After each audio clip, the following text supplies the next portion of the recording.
যাদেরকে আপন ভেবে ওই আপন মানুষটাকে আমি ভুলে গেছি। একেবারে বিচার করে দেখুন বাবা, যেদিন শেষের দিনের ডাক আসবে, যেদিন এই দেহ ক্ষীণ হয়ে যাবে, যেদিন এই দেহের শিরা উপশিরাগুলো অকেজ হয়ে পড়বে, সেদিন ভাই বন্ধু আত্মীয় স্বজন ছেলে মেয়ে সবাই ত্যাগ করবে, সবাই ভুলে যাবে। কিন্তু যিনি আমার পরম বান্ধব, যাকে আমি এতদিন ভুলেছিলাম, যার কথা যার ভাবনা আমি কোনদিন ভাবি নাই, বিচার করে দেখলে দেখা যাবে সেই হচ্ছে আমার ইহকাল পরকালের বন্ধু।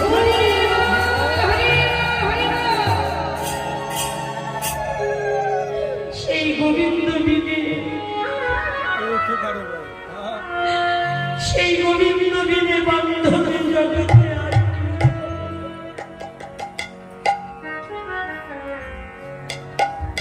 বৈষ্ণবে কবি বললেন, এই জগতে যারে কেহ নাই তার গোবিন্দ আছে। এই জগতে যারে কেহ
তাই সময় থাকতে তাকে ডাকতে হবে। রাধারানী তুলসীকে জড়িয়ে ধরে কাঁচার বলছে, তুলসী গোবিন্দের জন্য মনটা বড় চঞ্চল হয়ে উঠেছে, এই ঘরে আর ভালো লাগছে না। বধূ কেমন হচ্ছে, কোথায় আছে তাও জানে না। তুই একবার আমার বধূর কুশল সংবাদটা এনে দিতে পারবি? কারণ তুই পারবি আমার গোবিন্দের কুশল সংবাদ দিতে। তাই আর দেরি করিস না, কাননে মন কর হয়ে এখনো নাগর শেখান যথারে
জেনে আয় আমার বধূ কোথায় আছে, কেমন আছে, দুঃখে আছে না সুখে আছে। যাবি কিন্তু সময় বুঝিয়া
বাল্যকালে ভজে দেবী কৃষ্ণ, পাইবার আসে যৌবনকালে ভজে দেবী কৃষ্ণ, আসে বা না আসে বৃদ্ধকালে ভজে দেবী কৃষ্ণ, যবে বেতন আসে। সময় বুঝে ভগবানের সঙ্গে ভগবানের কাছে যেতে হয়, সময় বুঝে গোবিন্দের সঙ্গে মিলন হওয়া যায়, যখন তখন চাইলে গোবিন্দের সঙ্গে মিলন হওয়া যায়। আসুন সময় বুঝিয়া সরস হইলে, নিরস হলে হবে না, সরস হতে হবে। গোবিন্দের সঙ্গে কথা বলবি, রসিয়ে রসিয়ে কথা বলবি, নিরস হবি না। রাখিবি আপন মান, তুই নারী জাতির কতজন মান থাকে, গোবিন্দের সঙ্গে কথা বলবি, গোবিন্দের মান রেখে কথা বলবি। তুই যে কৃষ্ণ কথা বলবি, সেই কৃষ্ণ কথারও যেন মান থাকে। তাই কৃষ্ণ কথা বলতে গেলে দেশকাল পাত্র বুঝে বলতে হয়, তাছাড়া কৃষ্ণ কথার মান থাকে না। এটাই গৌর হরি। আসুন মধুবরণ চতুরঙ্গী মনে কহিবি কপট রাখিবি আপন মান। বৈষ্ণব নবী বললেন গোবিন্দ কি শুধু একাই চতুর? বলি না, হরি কথা কৃষ্ণ কথা বলেই মধুর, যেই জন কৃষ্ণ ভজে সেই বড় চতুর। তাই বধুর সঙ্গে কথা বলবি, ঠাড়ে ঠুড়ে কথা বলবি, হ্যাঁ মান রেখে কথা বলবি। আসুন অগ্রভাগে যদি আমার কথা বলে জিজ্ঞেস করে, বলবি খুব ভালো আছে। তুলসী বলছে রাধে এত বড় মিথ্যা কথা বলতে পারবো? তুই সারাক্ষণ গোবিন্দের জন্য হরে কৃষ্ণ বলে কাঁদিস, আর তোর কথা জিজ্ঞেস করলে বলবো যে তুই ভালো আছিস। রাধারানী বলছে সখী কৃষ্ণ বলে কাঁদি বলে তোর কি মনে হয় আমি অভাবে কাঁদি, কষ্টে কাঁদি? না, আমি আনন্দে কাঁদি। কৃষ্ণ বলে কাঁদলে আমার যে অন্তরে সুখ, কৃষ্ণ বলে ডাকলে যাবে শান্তি পাবে। তাই কৃষ্ণ বলে কাঁদাটা এটা দুঃখের কান্না নয়, এটা হলো আনন্দের কান্না, সুখের কান্না। গীতায় গৌর হরি। আর দেরি করিস না। তুলসী বলে বেশ ভালো কথা, এই যে আমি তোর উপকারটা করে দেবো, এই জন্য তুই আমায় কি দিবি? তুলসী এই যে আমার গলার গজমতি হার, এই হারটা আমি তোকে দিয়ে দিই।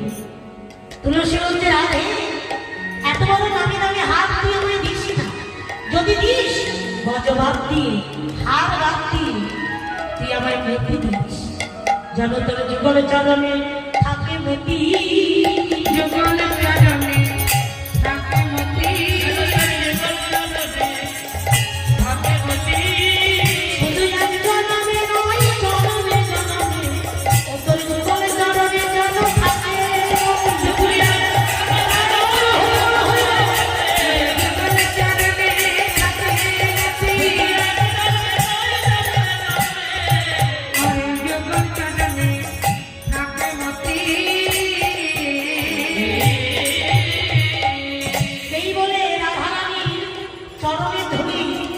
তুলসী মাথায় নিয়ে তুলসী তুলসী মনে হবে তুলসী মনে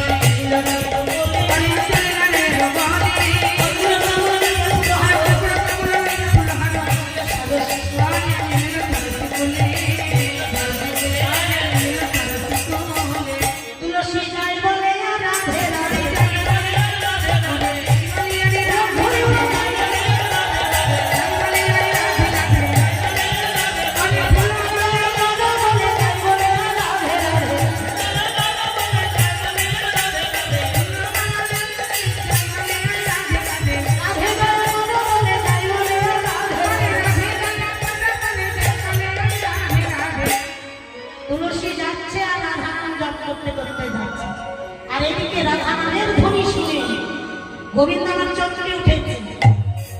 হ্যাঁ, তুলসীকে দেখে বলছে তুলসী দেখিয়া তুলসী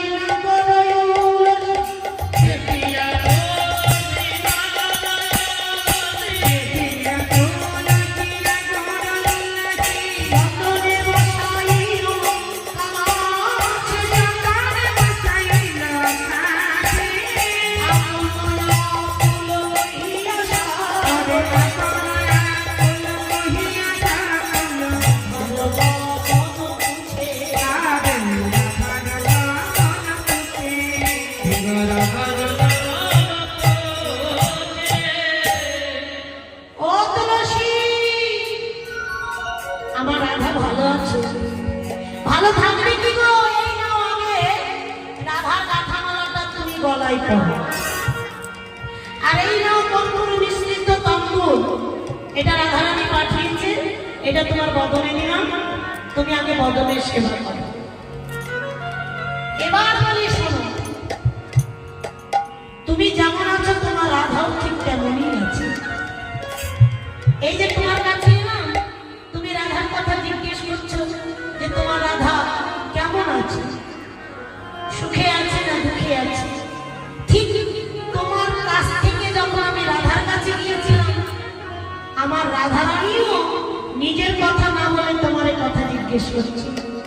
তা বলছিলাম কি বলল, এই রাধা বলল তোমার রাধা ভালো নেই, তোমার বিহনে তোমার রাধাও কৃষ্ণ বলে কাঁদছে।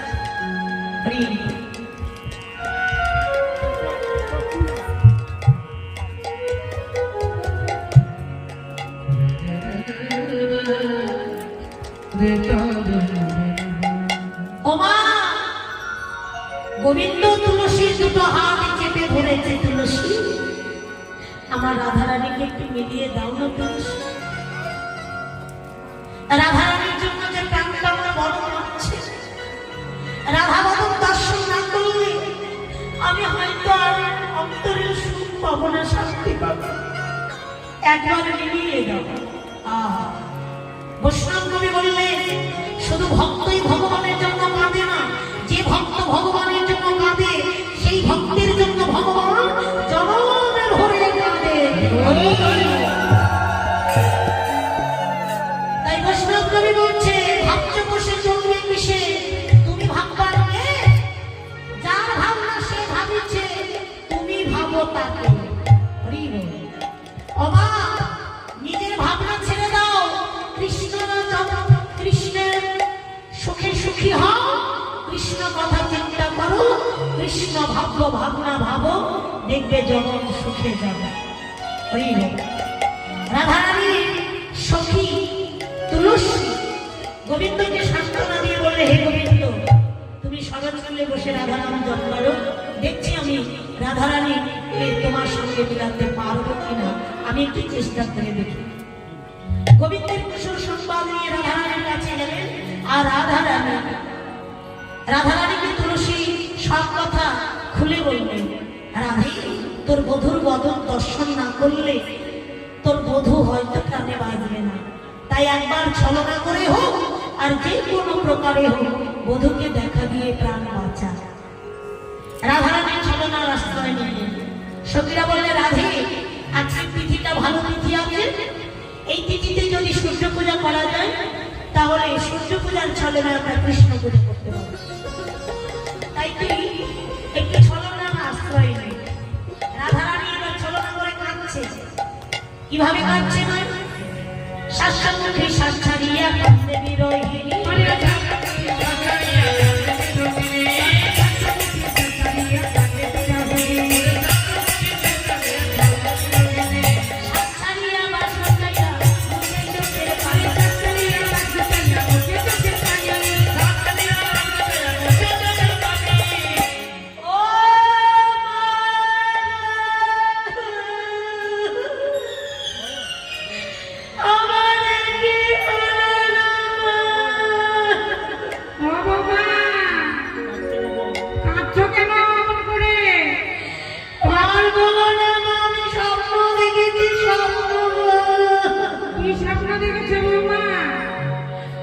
খুব খারাপ স্বপ্ন মা, খুব খারাপ স্বপ্ন।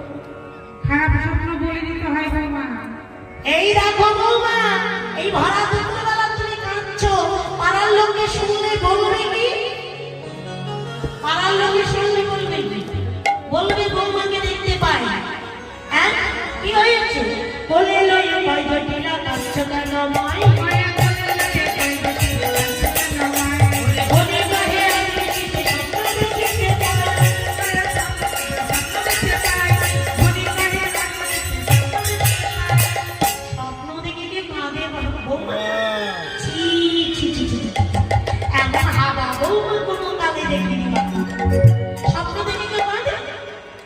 রাধারানী বলছে মা, ভালো স্বপ্ন করে কাঁদতাম না, খারাপ স্বপ্ন তো, তার জন্য খুব মনের মধ্যে কষ্ট হচ্ছে।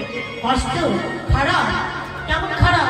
ও বৌমা তাড়াতাড়ি বলে ফেলো, খারাপ স্বপ্ন দেখলে বলে দিতে হয়। বলো বলো বলো, কি হয়েছে? ও মা, খারাপ স্বপ্নটা হচ্ছে আজ বিশেষ ভাগে এক ভারত দেবতা এসে আমার সামনে দাঁড়িয়ে বলছে, রাধে, আমি তোর কোনো দেবতা, যদি আমার সেবা পূজা না করিস তাহলে তোর শাশুড়ি মরবে, তোর ননদি মরবে, তোর স্বামী মরবে, তোর সংসার একেবারে ছাড়খাড় হয়ে যাবে।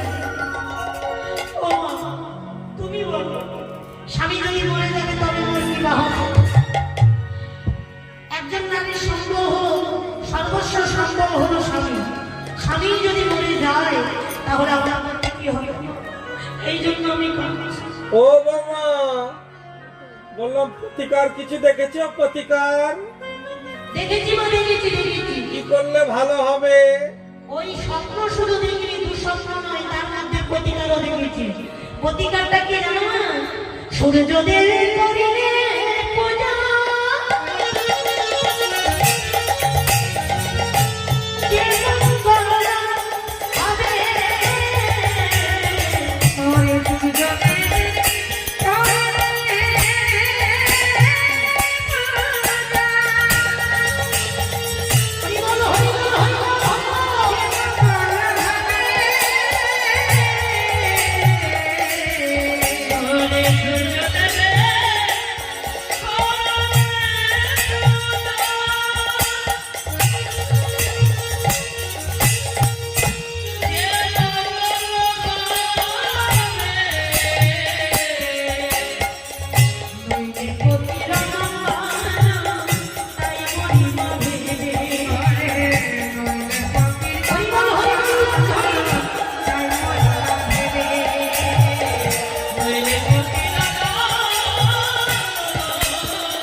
সূর্যদেবের মন্দিরে গিয়ে সূর্য পূজা করে।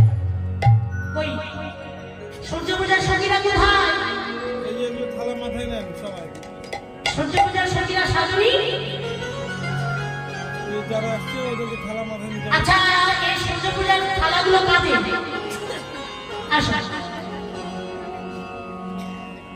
এই সূর্য পূজা